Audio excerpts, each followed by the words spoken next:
And what I want to do since I booked this interview is I want you to tell me a little bit more about, um, I guess, the ethos and what it's like working with Michael Jordan, and like you're trying to encapsulate an iconic brand into a new production design of the shoe.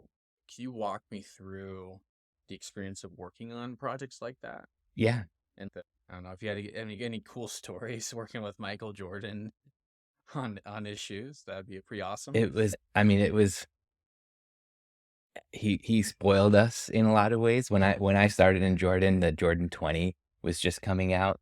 So literally for 20 years, Michael had been working with footwear designers and footwear developers. And so this was someone who was very experienced in the product process. And famously, he worked very closely with the designer Tinker Hatfield on Jordans 3 through 15, and Tinker would come back and do some other odd ones when he wanted to. He did the 20. And so, you know, my first meeting with Michael was with my boss, who was the design director of Jordan at the time, Dwayne Edwards, who would be another great person for your show. Amazing. I could go off on a tangent on Dwayne, but amazing person, taught me so much. And when he was presenting the Jordan 21 to Michael, the first prototype, he allowed me to come to the meeting. So that was my first meeting with Michael, and it was probably within my first few months with the brand. And literally right off the bat, Michael thought of like 8 questions that we had been working on this thing like solitarily, and he's just, what about this? What about that? What about that? And we were all like, okay. I was just being very quiet. Dwayne was great at fielding all the questions. He's like, okay, we'll handle that.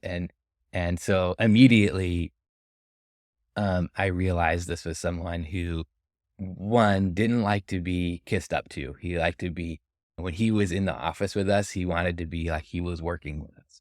And two, was just immensely knowledgeable and thoughtful, thinking about, who is buying the shoes and what's important to them.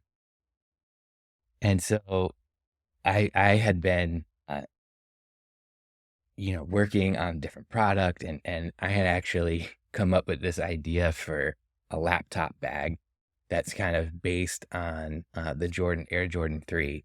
And ironically kind of started as a joke. Sometimes when we kind of engage in other forms of thinking, like comedy, we could get to some really amazing ideas. And I remember my boss had given me a pair of Jordan 3s that MJ had worn in his size, which is like 13 and a half. And one of my friends, another designer, Alan Strack, who was sitting next to me, joked, he was like, oh man, you could fit a laptop in those things.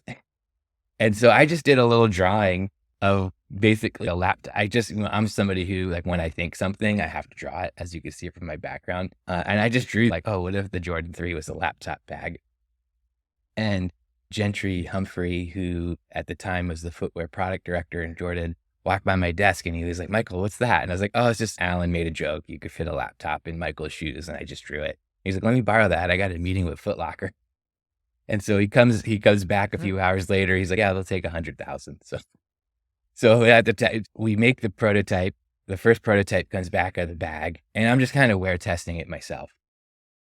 And my boss, Dwayne, Michael invited Dwayne to go to a motorcycle race with him. At the time, Michael was really into motorcycle racing. He was sponsoring a team. It's this 3-day race at Mid-Ohio track, which is, I don't know, an hour or two outside of Columbus in the middle of nowhere.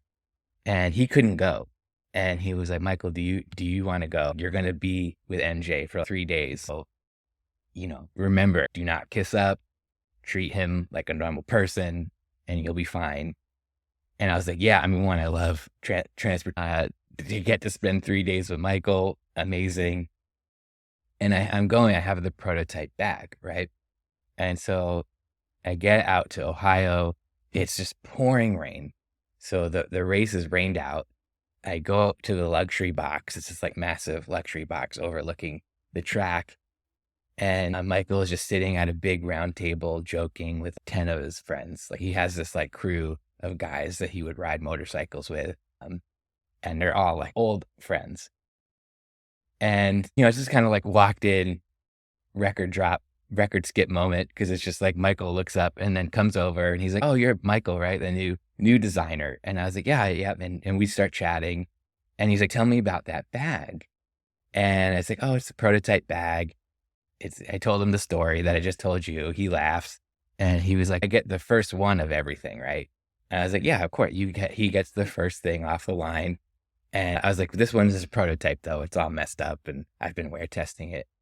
And he's like, "So I can't have that bag." And I was like, "No, I'll get you one." I'm trying to remember, treat him like an equal.